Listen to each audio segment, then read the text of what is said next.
Sebelum memasuki ruang tes, peserta lebih dulu melalui registrasi dan pemindaian petugas. Prioritas pelayanan diberikan pada golongan rentan seperti perempuan hamil, namun tetap mengikuti prosedur. Tes SKD digelar di SMK Negeri 2 Palembang dengan 5 sesi tes per hari. Ada 5.400 peserta yang memperebutkan 188 formasi dengan sebagian besar tenaga kesehatan dan sisanya tenaga teknis. Persaingan antar peserta cukup ketat karena satu formasi berbanding dengan 28 peserta. Panitia menyediakan 150 unit komputer serta genset cadangan pasokan listrik.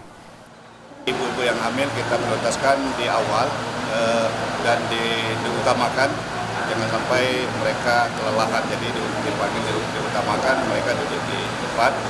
Tapi waktu seleksi tetap memenuhi SOP yang ada, waktu dan tempat sama.